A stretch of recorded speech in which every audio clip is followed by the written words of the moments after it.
Riri Williams' Ironheart #1. This book is written by a new comic book writer, Eve Ewing. And it's drawn by Kevin Labranda, but he'll be off the book after the next issue. And it's Luciano Vicejo who's going to be taking over.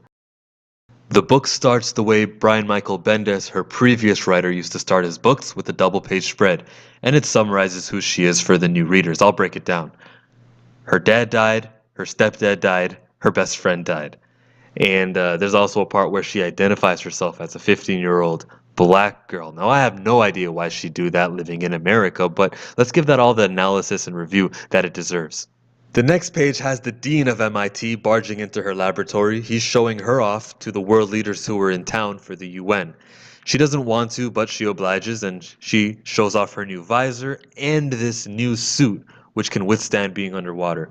If you've been keeping up with the champions, then you know that Thanos recently is the reason why she doesn't use that old suit, the one with Tony Stark as the AI.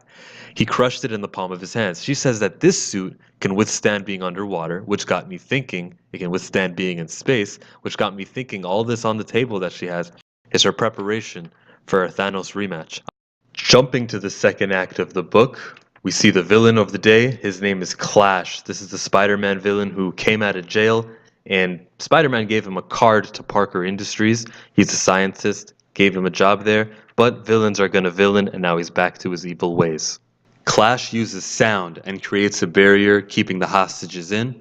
Ironheart uses science to break down that sound barrier.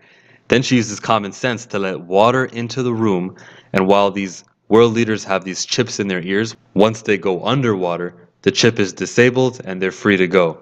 Ironheart takes care of the rest. As he's getting taken away by the police, Clash hands over a 10 rings medallion. We remember the 10 rings from the Iron Man 3 movie and the Ant-Man movie for a short cameo. The last bit of the book is a phone call FaceTime with Xavier. He was introduced by Brian Michael Bendis a few issues back in her solo series, and here he is back again. Now, knowing Riri Williams, this could be a 5-second conversation, or if she likes you, she'll give you the time of day. She gives him the time of day, and we actually get something out of it. It's her big mantra, her why she does it. It's something her stepdad used to tell her. Those who move with courage make the path for those who live in fear.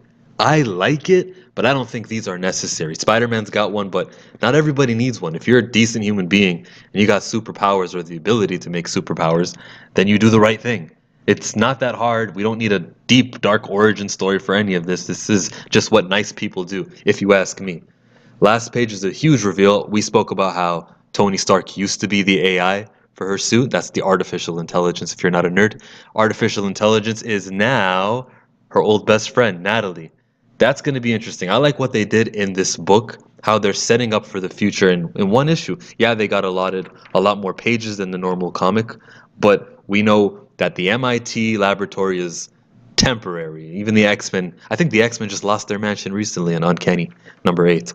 We know that the Dean relationship is sour. I think that the Thanos battle is coming, and maybe her and Jim Zub are communicating with each other. 10 rings being set up for the future. This is a good book. I'm gonna give it a 10. This writer knows the character. When she's talking to Xavier, it sounds like a young person talking to another young person, which is something that Brian Michael Bendis wasn't able to do. And that's my review. I want to thank you for sticking all the way through. Some feedback would be appreciated. This is a brand new channel, and as the recording, I don't even know what my YouTube name is going to be. But it won't be my real name, I know that. And thank you again, and goodbye. I need a better outro.